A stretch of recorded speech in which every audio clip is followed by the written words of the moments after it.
말씀으로 승리하는 귀한 날 되기를 축복합니다.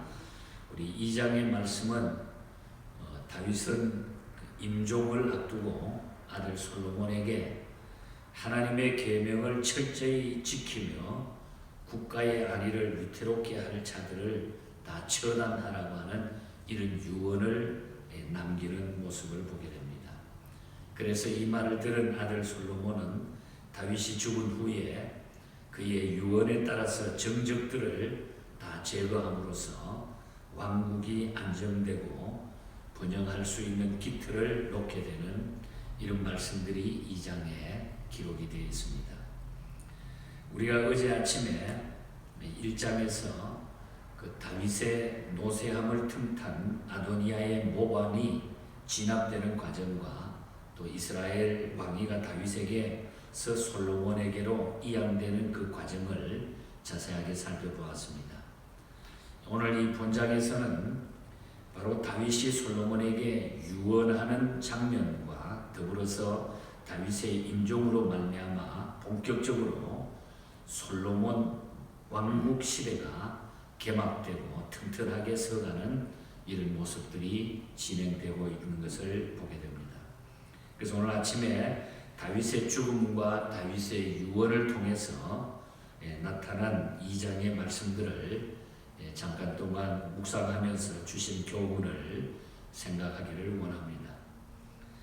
이렇게도 훌륭했던 다윗이 이제 죽음을 맞이했다고 하는 이 죽음에 대한 인생의 죽음에 대한 이야기를 우리는 그냥 지나갈 수가 없다는 얘기입니다. 이 죽음이라고 하는 것은 현생의 모든 영광을 땅 속에 묻어버리고 마는 것입니다. 하지만 다윗은 죽음을 두려워하지 않았다. 죽음을 두려워하지 않았다.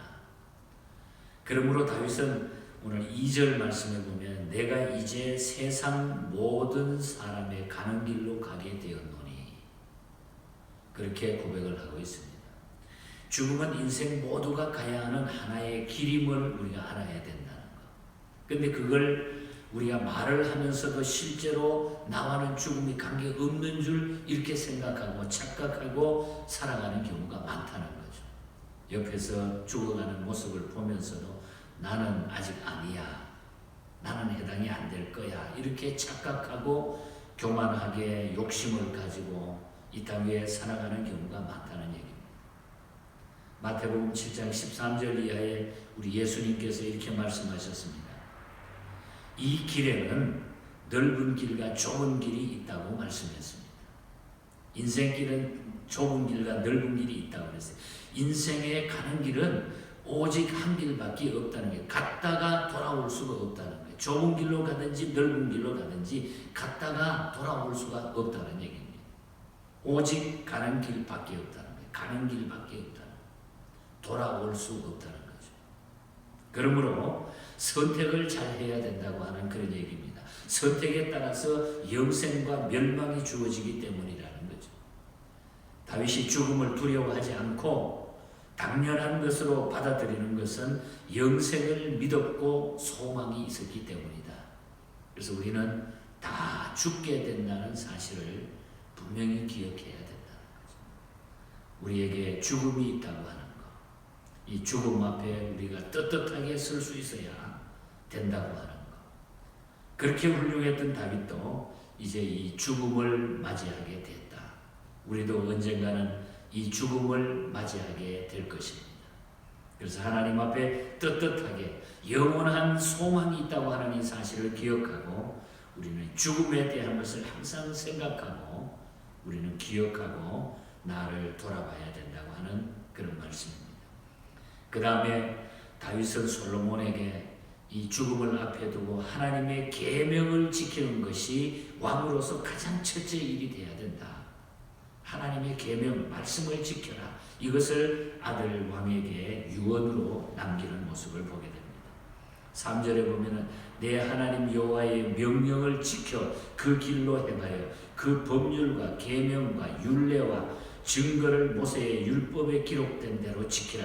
그리하면 내가 무엇을 하든지 어디로 가든지 형통하리라. 죽어가는 부친의 권위는 크지만은 하나님의 권위에 비하면 아무것도 아닙니다. 다윗은 이것을 알고 그리고 경험했기 때문에 하나님의 계명을 지키라. 내 이야기가 아니라 하나님의 계명을 지키라. 솔로몬에게 아들에게 유언하고 있습니다. 다윗은 70여 생 사는 동안에 수많은 역경과 시련을 당했습니다. 그러면서도 그가 늘 승리할 수 있고 그러한 삶을 살 수 있었던 것은 그가 하나님의 계명에 순종하는 삶을 살았기 때문입니다.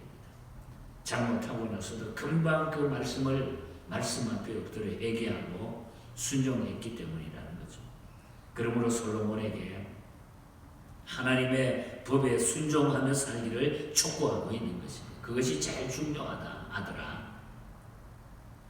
그러면서 다윗은 솔로몬에게 2절에 보면은 너는 힘써 대장부가 되라.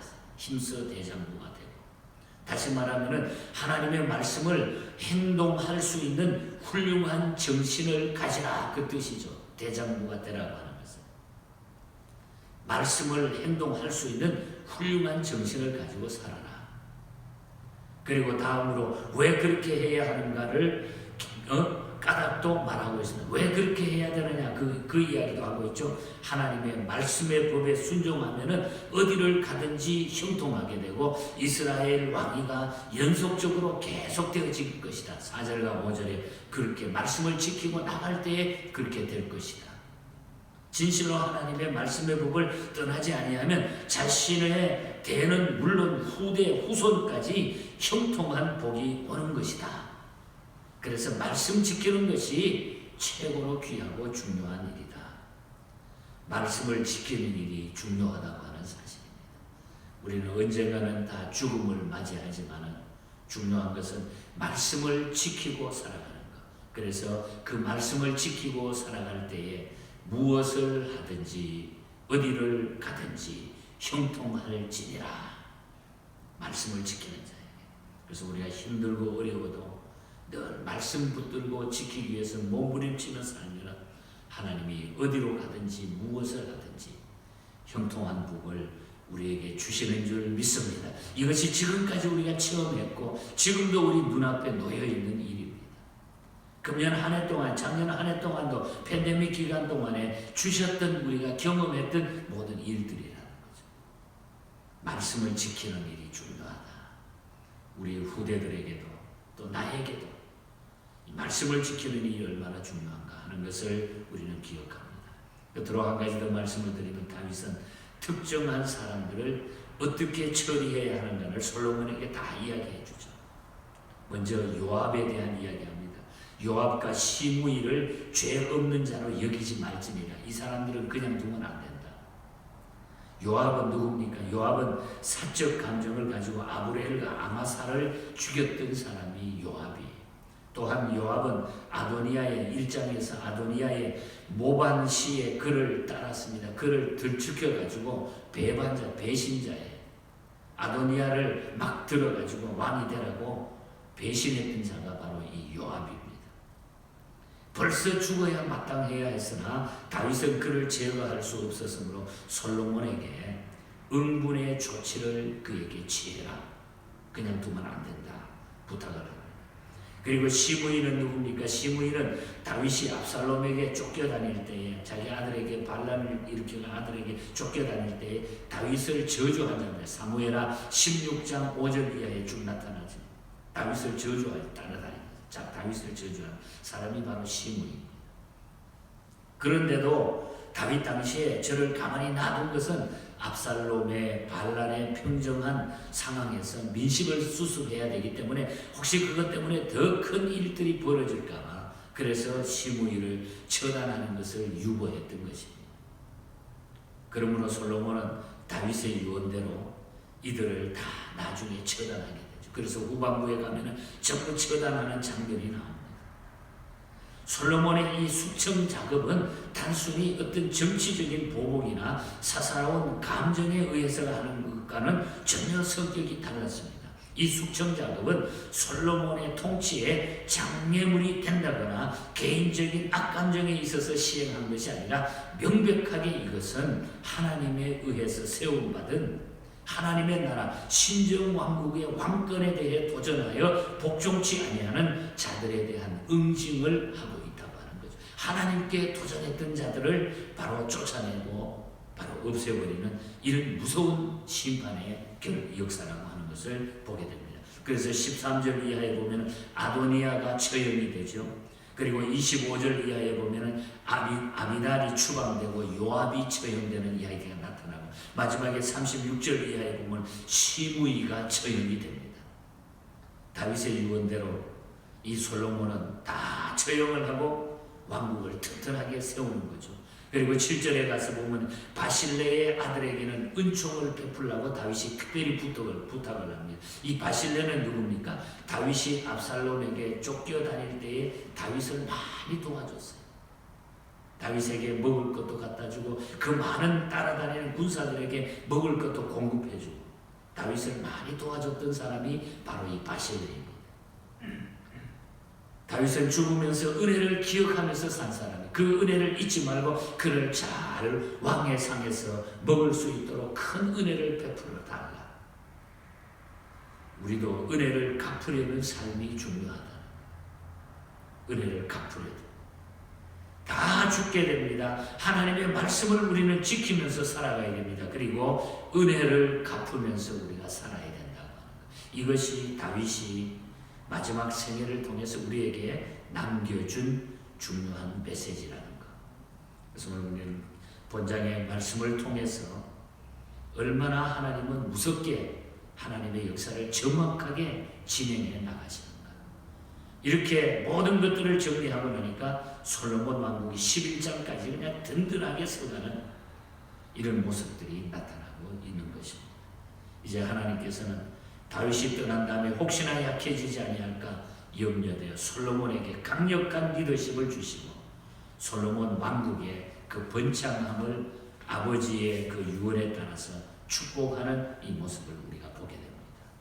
우리 하나님의 말씀을 붙들고 사는 자들, 말씀을 지키는 자들에게는 언제나 하나님의 이 역사가 끊어지지 않고 계속된다고 하는 이 사실을 기억하고, 오늘 또 말씀 붙들고 또 앞으로도 우리는 하나님의 말씀 붙들고 끝까지 승리하는 이 믿음의 생애를 살아가는 저희들 모두가 되기를 주님 이름으로 축복합니다. 하나님 아버지 감사합니다. 다윗의 마지막 생애의 모습을 저희들이 바라보면서 하나님이 부르실 때에 저희들도 부끄럽지 않게 하나님 앞에 서게 해주시고 또 후대들에게 하나님의 말씀을 올바로 선포하며 자신있게 외칠 수 있는 저희들이 되게 하여 주시옵소서. 말씀을 지키고 말씀을 붙들고 사는 자에게는 무엇을 하든지 어디를 가든지 형통하리라. 이 말씀이 우리의 가슴에 와서 박혀서 일생 동안 말씀 지키고 살게 하여 주시옵소서. 오늘 하루도 이 믿음으로 우리 모든 성도들 승리케 하시고 어디에 있든지 간데 기도하며 주님을 바라보며 소망을 갖게 하여 주시옵소서. 거룩하신 예수님 이름으로 기도하옵나이다. 아멘. 하늘에 계신 우리 아버지여, 이름이 거룩히 여김을 받으시오며 나라에 임하옵시며 뜻이 하늘에서 이룬 것 같이 땅에서도 이루어지이다. 오늘날 우리에게 일용할 양식을 주옵시고 우리가 우리에게 죄 지은 자를 사하여 준 것 같이 우리 죄를 사하여 주옵시고 우리를 시험에 들게 하지 마옵시고 다만 악에서 구하옵소서. 대개 나라와 권세와 영광이 아버지께 영원히